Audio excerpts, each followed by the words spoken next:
bersekutu denganmu, bawaku lebih lagi tinggal di dalammu, nikmati hadiratmu, jamahlah seluruh hidupku.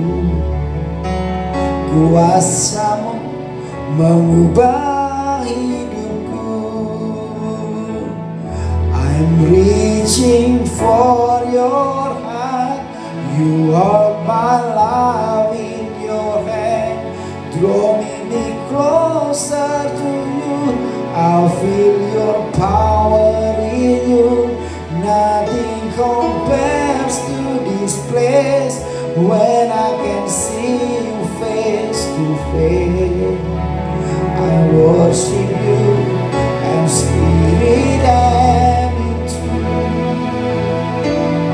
I'm reaching for your heart, you hold my life in your hand. Draw me closer to you, I feel your power in you. Nothing compares to this place when I can see you face to face. I worship you in spirit and in truth. I worship you in spirit and in truth. I worship you and spirit and in truth. I worship you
sebab Kau layak ku agungkan.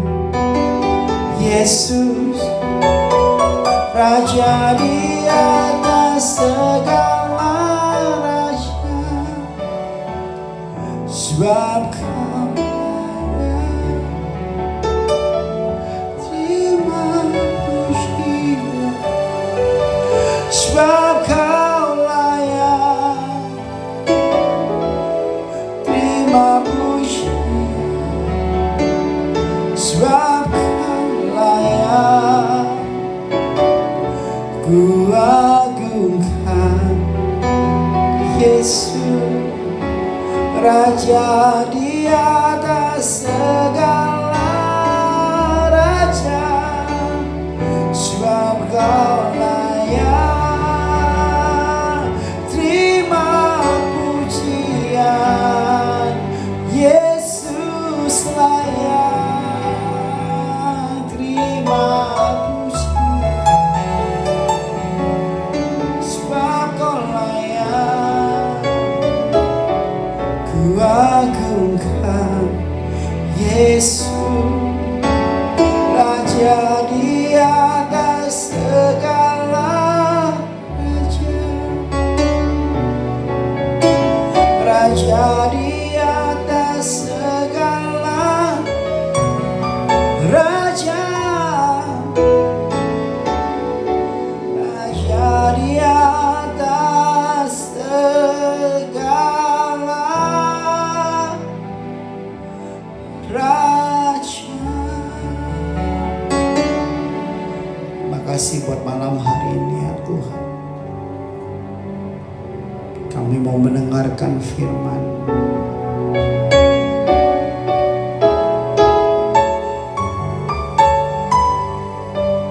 Kami percaya hadirat-Mu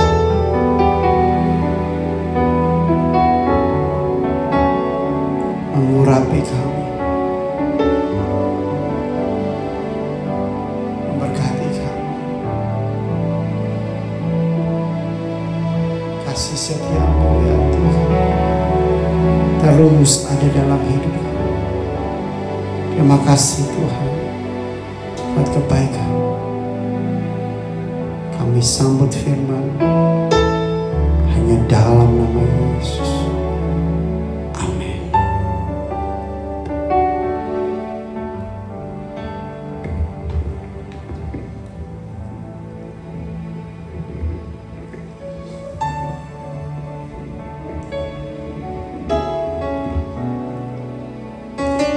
Shalom saudara, selamat hari Minggu, dan ini minggu yang pertama di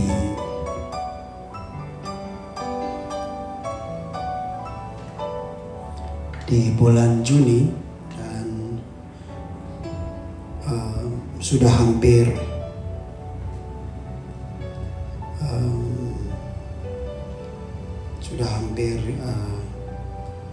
3 bulan ini kita dari bulan Maret, April, Mei, Juni ya, kita melihat begitu banyak hal yang terjadi ya. Ada lockdown atau kita harus di rumah, dan puji Tuhan hari ini kita semuanya bisa kembali lagi untuk bisa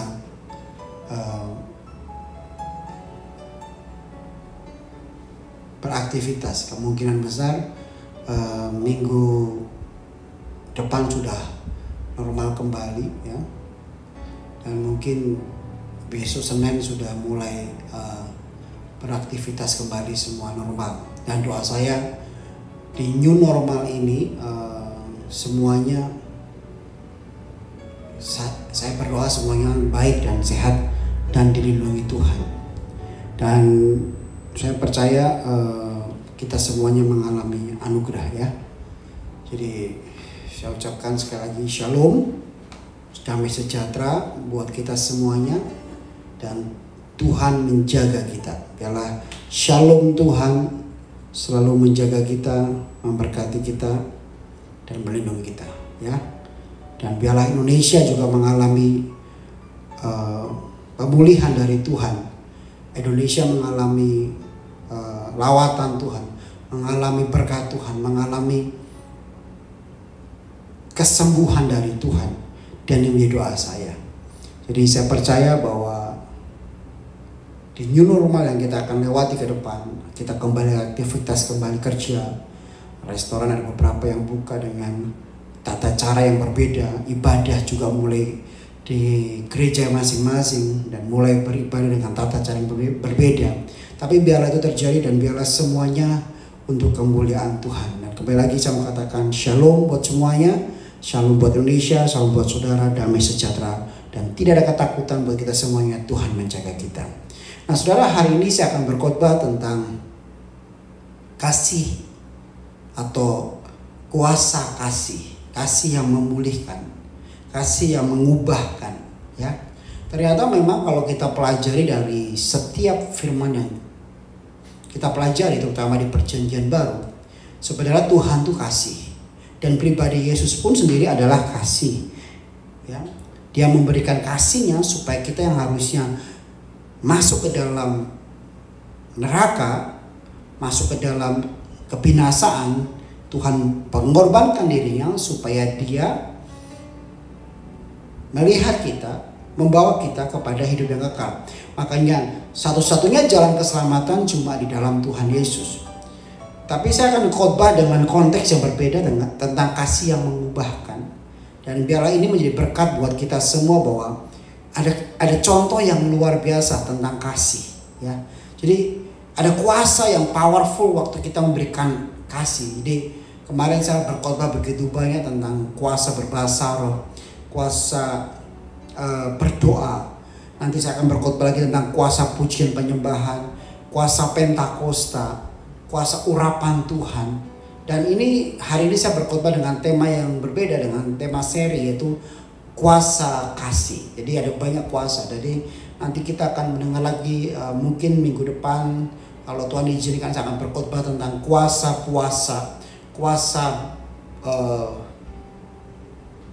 pujian, ya, dan banyak hal lagi. Dan memang kita harus berkuasa, dan kuasa perjamuan kudus juga itu kuasa, ya. Dan banyak hal yang kita akan pelajari dari kuasa-kuasa yang Tuhan berikan dalam hidup ini, supaya kita tahu bahwa kita ini manusia yang berkuasa. Kita ini adalah orang-orang yang dipilih Tuhan untuk berkuasa. Kita bukan orang-orang yang lemah, bukan orang-orang yang rapuh, bukan orang-orang yang rendah, bukan orang-orang yang biasa, tapi Tuhan pilih kita untuk berkuasa, berotoritas. Karena Dia sudah memberikan itu kepada kita. Makanya jangan sampai mau ditipu oleh musuh, ditipu oleh iblis. Kita orang biasa, saudara. Kita orang berkuasa. Kita orang punya power. Nah, tapi hari ini kita akan belajar tentang kuasa kasih. Dan kalau kita lihat konteks tentang kasih begitu luar biasa. Kalau kita buka firman Tuhan yang begitu banyak. Kalau kita lihat di 1 Korintus, kasih itu A, B, C, D. Kalau kita lihat lagi tentang kebaikan Tuhan, kasih begitu banyak. Tuhan itu kasih. Kasih itu kasihlah Tuhan dengan segenap hatimu, kasihlah samamu seperti manusia seperti dirimu sendiri. Banyak sekali contoh-contoh kasih dan Tuhan memberikan banyak contoh kasih. Tapi saya suka dengan cerita ini tentang Tuhan mengubahkan satu pribadi, dan pribadi ini menjadi orang yang luar biasa pada zaman itu. Saya percaya kalau saya sampaikan khotbah ini, mungkin beberapa orang sudah pernah mendengar tentang kisah ini. Tapi izinkan saya untuk bisa menyampaikan tentang kisah ini dari sudut pandang yang berbeda, perspektif yang berbeda, yaitu kasih yang mengubahkan. Ternyata mengubahkan itu dengan kasih. Kuasa kasih itu bisa mengubahkan orang. Kuasa kasih itu bisa memulihkan orang. Kuasa kasih itu bisa membuat orang berubah. Powerful sekali, bukan? Kasih itu bisa mengubah. Mungkin banyak orang mengubahkan dengan mulut, dengan perkataan, dengan marah, dengan paksaan, dengan menakut-nakuti, dengan cara-cara yang sepertinya harus ditaati supaya orang bisa berubah. Tapi itu short time, itu nggak bisa long time. Tetapi kasih kalau sudah masuk ke dalam hidup orang, itu Kasih kalau sudah mendarat di hati orang itu menemukan kasih yang sesungguhnya, akan berubah begitu panjang, long term. Dan yang terjadi. Nah, contoh yang saya akan berikan adalah tentang kisah perempuan Samaria yang Tuhan bertemu dengan dia. Ya, nah kita akan belajar ternyata kasih itu bisa merubah. Ya, saudara mau bagaimanapun juga, Tuhan tetap sayang saudara. Tuhan tetap mengasihi saudara. Tuhan mengasihi saudara bukan karena kebaikanmu. Tuhan mengasihi saudara karena Tuhan adalah kasih. Dalam hal ini bukan sebab akibat loh ya. Makanya saya mau katakan, seberapapun apapun yang kamu lakukan untuk Tuhan, gak akan bisa merubah kasihnya dia. Gak akan bisa. Saudara kasih persembahan terbaik buat gereja pun gak akan bisa merubah kasih dia. Dia tetap kasih saudara karena memang dia mengasihi saudara. Saudara gak memberikan pun, dia tetap mengasihi saudara karena memang dia kasih. Tetapi kita harus mengerti bahwa kasihnya tidak terbatas. Kita sama Tuhan harus lebih bisa mengasihi. Jadi kita memberi bukan karena ingin diberkati. Kita melayani bukan karena Tuhan melihat kita dan akhirnya dia kasih sesuatu yang wow dalam pelayanan kita. Bukan, kita melayani, kita memberi. Bahkan kita melakukan apapun dasarnya cuma karena satu, kita mencintai Tuhan. Karena Tuhan terlebih dahulu mencintai saya dan saudara.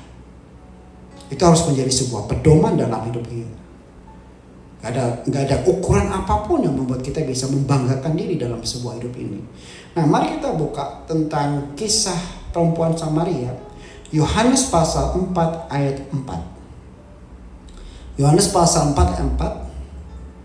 Jadi ini ceritanya Tuhan Yesus dan murid-muridnya begitu banyak membaptis orang. Dan akhirnya dia harus pergi melintas daerah Samaria. Jadi kalau kita melihat ayat yang ketiga, coba lihat ayat yang ketiga. Ia pun meninggalkan Yudea dan kembali lagi ke Galilea. Jadi kalau dia harus ke Galilea, itu kalau kita melihat sudah pernah ke Yerusalem, itu akan melihat sebuah jalan. Di situ ada jalan yang melintasi daerah Samaria.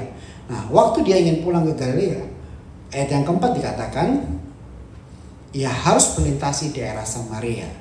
Nah, ini sebuah cerita yang indah sekali, cerita yang wow sekali. Kenapa Yesus harus mampir ke Samaria? Ada apa sih gitu ya? Gerangan siapa yang dia akan samperin? Jadi ia harus melintasi daerah Samaria. Dan ayat yang kelima dikatakan begini.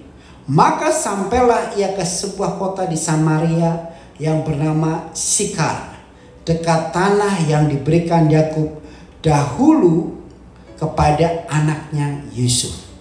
Jadi memang ada tanah di Samaria namanya Sikar, bernama Sikar, dekat tanah yang diberikan Yakub dahulu kepada anaknya Yusuf. Nah, ini sebuah kisah yang sangat menarik sekali, bahwa kisah tentang perempuan Samaria ini membawa cerita yang begitu luar biasa, di mana Tuhan Yesus mampir ke tempat ini cuma ingin bertemu satu orang ini. Hebat ya. Jadi saya berpikir waktu baca ini, sudah pernah berpikir gak, kenapa sih Tuhan harus mampir ke satu tempat ini? Jadi di dalam pelayanan Tuhan, Tuhan selalu bekerja dengan kehendak Bapa. Jadi Bapa itu selalu bersama dengan dia, dan dia bersama dengan Bapa, dan kehendak Bapa menunggal bersama dengan Yesus mengerjakan hal-hal yang luar biasa. Dan maka sampailah dia di Samaria, di kota Sikar. Nah, Sikar dalam bahasa aslinya adalah kehidupan, air juga. Karena di situ nanti ada sumur Yakub, dan Sikar bicara tentang drinking atau peminum atau minum yang banyak sampai puas, kehidupan. Jadi air bicara kehidupan, dan Sikar pun bicara tentang air yang diminum banyak. Jadi arti Sikar adalah air yang diminum begitu banyak sampai puas untuk kehidupan. Nah, Yesus datang ke Sikar. Nah, dalam kehidupan kita, seringkali kita punya kehidupan di luar Yesus. Kadang-kadang kita berpikir, contoh, pekerjaan kita lah yang menghidupi kita. Makanya kita bekerja mati-matian, bekerja workaholic, pagi sampai malam supaya bisa menghidupi kerjaan kita. Itu namanya sikar. Kadang-kadang hobi kita yang kita kejar, kita lebih punya kehidupan di situ. Waktu kita melihat itu, seperti ada kehidupan di dalamnya. Kita senang sekali dengan hal itu. Kita kejar mati-matian. Kita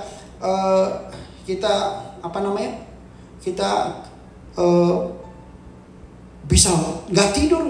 Kita bisa membelinya. Kita bisa mencarinya. Bahkan kita bisa kalau udah hobi itu ya bisa menyenanginya melebihi siapapun juga ya. Saya punya teman, hobinya itu nonton bola. Bisa semalaman nonton, gak tidur, besoknya kerja padahal begitu. Nah itu hal-hal itu membuat dia hidup. Apalagi selain pekerjaan, hobi, mungkin bisa gaya hidup kita ya. Kita pengen hidup kita lebih hidup lagi dengan cara-cara yang seperti duniawi ajarkan. Tetapi Yesus tahu di situ banyak air dan air itu diminum sepuas-puasnya oleh orang itu. Dan Yesus sebenarnya menawarkan begini, bahwa Yesus adalah kehidupan. Makanya firman katakan, jikalau kamu percaya kepadaku, maka kamu akan hidup. Sebenarnya kehidupannya di dunia ini hanya sementara, nggak bisa memuaskan. Saudara minum sebanyak-banyaknya pun nggak bisa memuaskan. Tapi ada satu yang saudara harus tahu, bahwa waktu engkau ketemu Yesus, berjumpa Yesus, minum dari Yesus sekali saja, itu mengubah semuanya. Nah, Tuhan Yesus datang ke dalam tempat itu ingin mengubah, ingin menunjukkan kepada mereka, tempat ini tempat kehidupan, tapi aku ada kehidupan. Supaya Tuhan Yesus bisa mengatakan bahwa cuma dialah kehidupan. Karena Samaria pada waktu itu banyak orang gak percaya Yesus. Bukan banyak ini, tidak ada yang percaya. Dan Yesus pun harus pakai cara ini untuk bisa membuat mereka percaya kepada Yesus. Cara apa yang Yesus pakai? Kasih. Kehidupan. Memberikan kehidupan. Makanya dalam hidup kita, setiap orang yang ketemu kita harus tahu ada Yesus dalam hidup kita. Kehidupan kita harus kita sampaikan. Mungkin ada orang-orang hari ini yang lemah dengan apa yang terjadi dengan COVID-19, dengan hal-hal yang tidak baik. Tapi saya mau katakan sama saudara, ketemuin mereka, doakan mereka, berikan mereka pertolongan, dan perkenalkan bahwa ada kehidupan yang lebih daripada ini, yaitu tentang Yesus dalam hidup mereka. Amin, saudara. Kemarin saya baksos bersama dengan teman-teman. Saya begitu banyak melihat orang-orang yang sedang mengalami kesedihan yang luar biasa. Saya bertemu dengan orang yang cancer, saya bertemu dengan orang yang stroke, saya ketemu dengan orang yang penyakit kulit, saya bertemu dengan orang yang kusta, saya bertemu dengan orang yang kemarin hari Sabtu kemarin saya ketemu dengan anak-anak yang disabilitas, yang cacat kepala. Saya sedih melihat itu semua. Terutama mereka juga mengalami itu juga sedih. Tapi waktu saya datang, saya ngomong, ada Yesus, ada kehidupan, ada kekuatan baru. Dan mereka menerima itu. Jadi waktu kita datang, membawa damai yang luar biasa. Nah, itulah tujuan dari kedatangan Tuhan Yesus. Bahwa ada kehidupan di dunia ini, tapi tidak bisa mengalahkan yang Tuhan Yesus tawarkan. Siapa yang Tuhan Yesus tawarkan? Pribadinya dia. Amin, saudara. Saudara, yuk kita harus terus berjumpa pribadi Yesus. Dialah segalanya. Nah, ayat yang berikutnya, ayat yang ke-5, dikatakan begini, ayat yang ke-5. Maka sampailah ke sebuah kota di Samaria, ayat yang ke-6. Di situ terdapat sumur Yakub. Yesus sangat letih perjalanan karena ia duduk di pinggir sumur itu hari kira-kira pukul 12. Ya. Nah, ini sangat unik sekali. Ya, juga harus tahu ya. Jadi gini, perjalanan Tuhan Yesus selalu punya hal yang indah. Saya mau katakan begini. Pertanyaannya simple sekali. Sebenarnya pertemuan dia dengan perempuan Samaria dia sudah tahu nggak? Pasti tahu karena dia Tuhan. Betul tidak? Jadi dia prediksi semuanya dengan baik, dia atur semua dengan baik. Dia Tuhan yang sangat hebat dalam skenario. Dia sutradara yang hebat. Jadi di situ dapat sumur Yakub. Yesus sangat letih dalam perjalanan. Dan karena itu ya duduk di pinggir sumur itu hari-hari kira-kira 12, pukul 12. 12 dalam bahasa Yahudi atau dalam orang-orang Yahudi itu bicara tentang penggenapan. Makanya jam 12 ya Yesus mengatakan Eloi lama sabachthani ya. Terus ada 12 rasul, ada apa lagi ya? 12 bulan. Nah, apakah ini sebuah apakah ini sebuah kebetulan? Tentu tidak. Tuhan tahu. Ini bicara tentang profetik. Ini bicara tentang sebuah hal yang harus kita pelajari. Waktu Yesus datang ke situ jam 12, dia mau katakan begini. Penggenapan sudah harus terjadi. Orang harus tahu bahwa bukan lagi air ini yang akan memberikan mereka hidup, tetapi pribadi Yesus yang memberikan mereka hidup. Mereka harus tahu. Itu hal yang luar biasa. Makanya angka 12 di dalam Alkitab banyak sekali ya. Dalam Alkitab kita melihat begitu banyak angka-angka yang penting, dan memang bagi orang Yahudi, bagi penulis firman Tuhan, angka memang harus ditulis. Di sini enggak ditulis Yesus itu siang-siang saja, enggak. Yesus di situ kira-kira pukul 12. Jadi spesifik Yohanes menulis jam 12 siang. Jadi itu bukan kebetulan. Artinya yang pertama tadi Yesus datang ke Samaria, dia ketemu dengan Sikar bicara tentang kehidupan yang fana, tapi Yesus ganti dengan pribadi yang membuat dia bisa mengerti. Semua orang bisa mengerti, semua orang bisa mengerti bahwa pribadinya Yesus adalah kehidupan. Kembali lagi masuk ke dalam satu fase lagi, Yesus datang jam 12 siang-siang. Memang menurut orang Yahudi siang-siang gak ada yang nimba. Memang Tuhan Yesus punya tujuan. Jadi saya mau katakan sama saudara, dalam kehidupan kita pasti ada kehendak Tuhan yang kita gak bisa mengerti, gak bisa kita selami. Mungkin hari ini kau dalam posisi yang tidak baik. Mungkin hari ini kau di posisi yang sangat-sangat membuat engkau sedih dan membuat engkau putus asa dan menyerah, ya kan? Tapi saya mau katakan, kadang-kadang Tuhan pakai itu untuk membentuk kita, karena kita nggak tahu cara Tuhan membentuk kita, karena Tuhan bekerja dengan kehendak Dia. Kehendak Dia lebih indah dibandingkan kehendak manusiawi kita. Itu luar biasa, sangat hebat.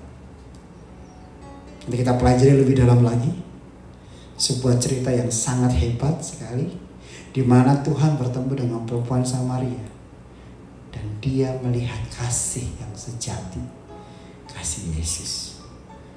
Dan saya percaya ini menjadi berkat buat kita semua.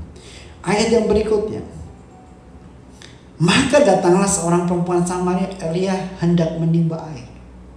Nah, ini sebuah hal yang luar biasa. Tuhan Yesus gak kenal dia, perempuan Samaria gak kenal dia.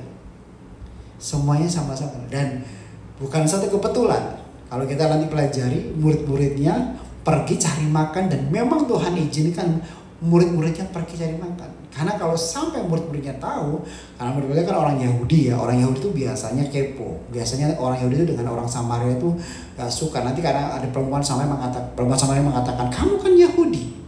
Supaya satu orang ini diselamatkan, Tuhan Yesus mengorbankan kepada kamu cari makan ya. Tuhan tuh punya tujuan. Maka dalam hidup kita, saya katakan tenang aja. Kadang-kadang Tuhan tuh punya cara yang hebat untuk mengubahkan semuanya menjadi baik. Dia Tuhan yang keren. Ayo kejar lebih dekat dengan Tuhan. Sayangi Tuhan. Cintai Tuhan. Kau sangat melihat luar biasa. Nah, maka datang seorang perempuan Samaria hendak menimba air. Karena saya percaya Tuhan Yesus tahu pribadi ini. Kalau Tuhan sudah pilih orang, Tuhan sudah fokus kepada orang itu, Tuhan sudah mengerti orang ini akan menjadi pribadi yang Tuhan akan pakai luar biasa. Dia akan kejar. Makanya saya mau katakan sama saudara, siapapun saudara, kalau Tuhan melihat kamu, Tuhan pilih kamu, Tuhan punya kehendak yang besar dalam hidupmu, Tuhan akan kejar kamu. Karena dia punya purpose. Dia punya tujuan. Purpose yang lama dipindahkan menjadi purpose yang baru. Makanya saya mau katakan, kalau saudara sedang dibentuk Tuhan, Tuhan sedang selidiki saudara, Tuhan sedang matanya melihat saudara, saudara sedang melihat purpose yang hebat ke depan. Makanya lebih enak kita berjalan dalam kehendak Tuhan daripada kehendak manusia. Kehendak manusia tidak akan bisa membuat kita melihat kemenangan ke depan. Kehendak manusia nggak bisa melihat kemuliaan ke depan. Kehendak manusia nggak bisa melihat kekekalan ke depan. Karena semuanya kehendak manusia selalu menyenangkan daging. Tetapi kehendak Tuhan adalah kasih yang terus melingkupi kita untuk selama-lamanya. Itu indahnya dalam Tuhan. Makanya saya mau katakan, perempuan Samaria ini hendak menimba air, kata Yesus kepadanya, berilah aku minum. Loh, perempuan ini gak kenal Yesus, Yesus gak kenal perempuan ini, dan Tuhan bilang, berilah aku minum. Berilah aku minum. Tuhan bukan hanya mau, Tuhan sebenarnya bukan hanya haus sebenarnya dalam yang saya baca, tapi sebenarnya dia ingin membuat perempuan ini bisa kenal dia. Dia membangun sebuah komunikasi, dia membangun sebuah hubungan supaya di dalam perempuan ada purpose yang berbeda, paradigma yang berbeda. Karena mengubah prinsip orang itu susahnya bukan main. Karena kalau kita lihat perempuan ini tuh penyembah berhala. Di Samaria banyak orang yang menyembah gunung, menyembah batu. Karena itu nanti dibilang, aku menyembah gunung, menyembah batu. Dan untuk mengubah orang yang menyembah berhala, punya prinsip, menyembah dewa-dewa, menyembah semuanya, diubahkan menyembah pribadi yang nama Yesus, gak gampang. Banyak orang sampai sekarang karena prinsip yang kuat, dia salah mengerti tentang ikut Yesus. Dia bilang, oh agamaku yang dulu gak bisa memberkati. Yaudah deh, aku coba ikut Kristus, aku coba ikut Kristen, aku coba ikut ke gereja. Kalau cuma ingin berkat, sorry kata, aku gak bisa. Karena paradigmamu masih berkat. Tapi kalau paradigmamu adalah pribadi, itu mengubahkan engkau. Makanya waktu kita masuk dalam sebuah gereja, waktu kita masuk dalam sebuah pelayanan, waktu kita masuk dalam Kristen, waktu kita mengikut Yesus, yang kita kejar bukan manusia, bukan berkat, bukan mujizat, tapi pribadi. Nah, mengubah paradigma ini yang selama ini manusia, yang pemuda Samaria ini mengerti tentang paradigma ini, mengubah untuk ketemu Yesus sebagai pribadi yang luar biasa, itu gak semudah membalikkan tangan. Tapi Yesus punya kuasa, Yesus punya cara. Makanya kalau kita menginjilin orang, makanya kalau kita ketemu orang, belajar seperti Yesus. Dia punya target, dia punya cara yang smooth. Caranya apa? Kasih, ya, kasih aja. Berilah aku minum. Mungkin hari ini kita nggak usah minta, untuk kita bisa beli. Aku beli dong makanannya. Mungkin, aku mau nolong kamu ini. Nanti dia bingung, siapa kamu? Kok baik banget? Nah, kalau sudah dia mengeluarkan kata baik banget, dan mengeluarkan kata yang baik dalam hidupnya kepada kita bisa masuk, perkenalkan siapa yang mengubah kita. Namanya Yesus. Jadi manusia, orang di luar sana, gak melihat saudara nyanyi kencang di gereja, boleh-boleh aja, bagus main musik bagus, nyanyi kencang bagus. nyanyi bagus, itu lebih bagus lagi. Semua yang kamu lakukan di kerja, aktivitas itu bagus kamu lakukan dengan segenap hati. Tapi waktu kamu keluar sana, bukan nyanyian kamu yang dilihat, bukan tepuk tangan kamu yang dilihat, tapi kehidupan kamu yang bisa memberikan kehidupan buat orang itu. Satu orang saja itu berharga di mata Tuhan. Makanya jangan pernah remehkan pelayanan. Mungkin hari ini kau melayani cuma satu orang yang kena narkoba. Layani sampai dia mengalami perjumpaan dengan Tuhan dengan kasih. Mungkin kau melayani satu orang yang sedang sakit gak sembuh-sembuh. Layani sampai dia sembuh dan dia mengalami Tuhan. Mungkin kau melayani satu keluarga yang hidupnya gak ada perubahan. Kamu layani. Karena melayani yang penuh dengan kasih, sifatnya konsisten begini. Ini yang Tuhan mau. Karena kasih bisa mengubahkan. Kuasa kasih yang terbesar adalah merubah, mengubah. Di dalam kasih pasti ada perubahan. Dan itulah yang Tuhan mau. Makanya dia katakan, berilah aku minum. Dalam bahasa aslinya, minum di sini adalah peno atau pino atau peno, yang artinya berbicara bukan minum, yang hanya minum saja, tapi berilah aku minum. Karena waktu kamu kasih aku minum itu, kamu akan menerima yang aku berikan dalam hidup. Artinya ada sebuah hal di mana Tuhan membangun komunikasi hubungan untuk kamu bisa melihat apa sih yang sedang saya maksud. Itu artinya peno ini. Nah, ayat berikutnya kita lebih dalam lagi ya. Semakin seru kalau kita dengar cerita ini ya. Sebab murid-muridnya telah pergi ke kota beli makanan. Nah ini kan, tadi saya ada cerita bahwa ternyata Tuhan punya strategi. Dalam sebuah penginjilan, dalam sebuah pelayanan, dia tidak sembarangan. Tuhan gak gerusa-gerusu, tapi Tuhan tenang, Tuhan relax, Tuhan penuh dengan kuasa, tapi powerful. Ayat yang berikutnya. Maka kata perempuan Samaria kepadanya, masakan engkau seorang Yahudi minta minum kepadaku, seorang Samaria? Sebab orang Yahudi tidak bergaul dengan orang Samaria. Perempuan itu pasti kaget. Saudara kalau punya teman, punya orang yang baru tiba-tiba lakukan yang terbaik dalam hidupmu, lakukan yang wah dalam hidupmu atau memberi yang terbaik, kita akan bingung kan, siapa sih ini orang ya? Saya pernah berkali-kali dalam hidup saya menolong orang yang saya nggak kenal, saya memberkati orang yang saya nggak tahu siapa, asal Tuhan suruh saya taat aja, tolong aja. Tapi saya juga melihat begitu banyak yang saya lakukan karena ketaatan. Orang-orang yang ditolong itu pas mengalami itu juga. Dan apa yang terjadi waktu terjadi sinkronisasi, ya, terjadi sebuah hubungan yang baik, merubah orang itu dan akhirnya orang itu kenal Tuhan Yesus. Hebat ya.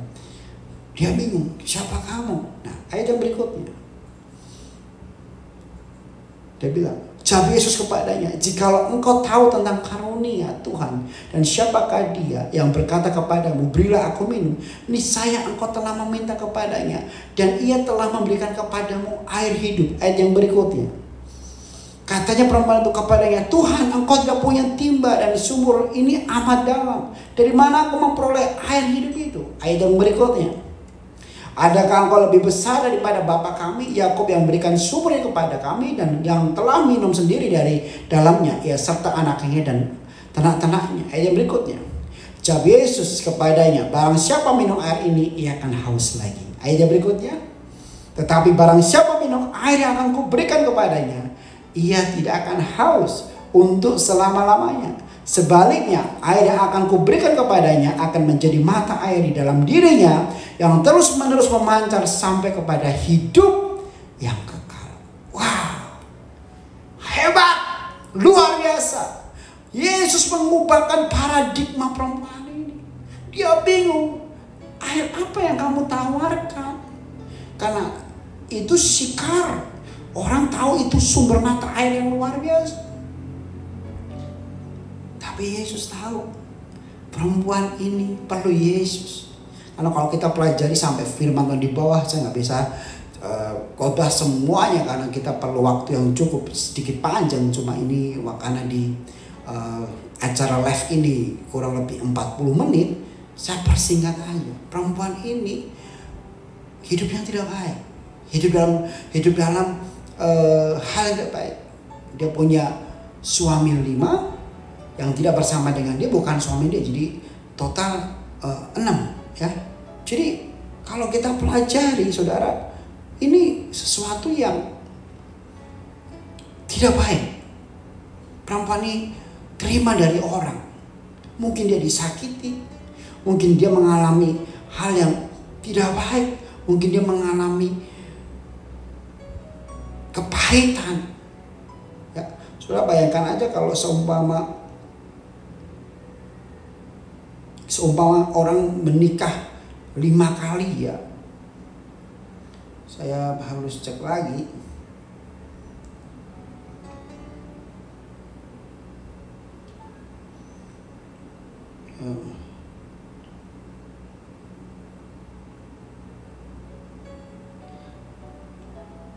Ya, ayat yang ke-18 coba dibuka. Yohanes 14, Yohanes 4 ayat 18. Supaya jangan sampai kita melihat hanya dari khotbah saya.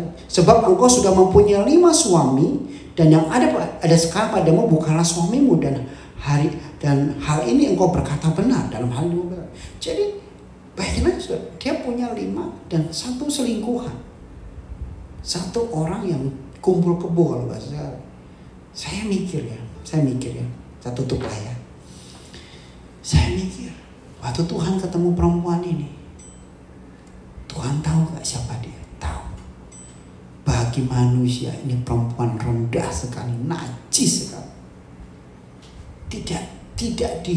Tidak diperhitungkan. Tapi kasih Tuhan mengubah perempuan ini. Mungkin hari ini engkau punya kehidupan yang tidak baik, tidak diperhitungkan, rendah. Tapi saya mau katakan sama saudara, Tuhan tetap membidik kamu. Tuhan tetap matanya tertuju kepada. Nah, maksud saya dengan khotbah ini begini. Kalau Tuhan sudah pernah melakukan itu dalam hidup kita, Tuhan telah memberikan kita kasih yang luar biasa. Kenapa sih sekarang ini kita gak pernah berikan itu kepada orang lain? Kita masih punya kepahitan, kita masih punya iri hati, kita masih punya dendam, kita masih punya roh pelit dan semuanya. Tapi kita Kristen, tapi kita ke gereja, tapi karakter kita gak berubah. Apakah itu adalah perjumpaan? Gak bisa. Yang Tuhan mau hari ini kita belajar seperti perempuan Samaria ini. Perempuan Samaria ini dibentuk Tuhan dalam waktu beberapa jam. Tuhan berinteraksi dan dia memperoleh kasih pribadi, air yang kekal, air kehidupan yang luar biasa. Dan kalau kita pelajari lagi, perempuan Samaria ini menjadi penginjil pertama di Samaria. Saya mau katakan sama saudara hari ini, yuk kita belajar punya kasih yang luar biasa dalam hidup kita. Kasih itu bisa mengubah. Kalau saudara belum pernah berjumpa dengan Tuhan Yesus, mari berjumpa.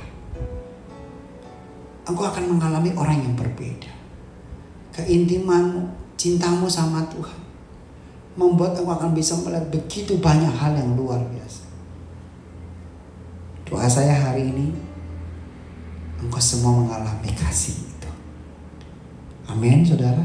Dan engkau akan memberikan kasih itu. Mari kita berdoa.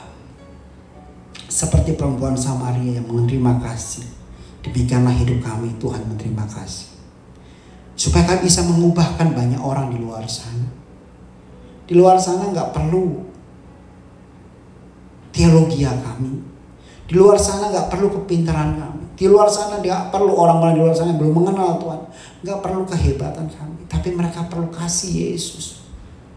Pribadi yang ada dalam kami yang namanya Yesus bisa memberikan contoh kepada mereka bahwa Yesus sudah melakukan yang terbaik. Kami juga melakukan yang terbaik buat Tuhan, buat sesama juga. Mari Tuhan, pulihkan kami. Mungkin firman Tuhan ini singkat, tapi makna dari ini biarlah mereka mengerti bahwa kami harus menjadi ambasador, menjadi orang-orang pilihan untuk melakukan perkara-perkara besar di akhir zaman ini ya Tuhan. Untuk membawa dampak yang luar biasa, supaya orang punya kasih di luar sana, supaya orang mengerti tentang Yesus dalam hidup kami, dan nama Yesus dimuliakan. Berkati umatmu, dalam berkat dari Bapa, Putra, Kudus, berkat Abraham, Ishak, dan Yakub, menjadikan engkau orang-orang pilihan Tuhan, orang-orang membawa kasih, orang-orang membawa dampak, supaya banyak orang di luar sana yang seperti perempuan Samaria diselamatkan. Dalam nama Yesus, haleluya, amin.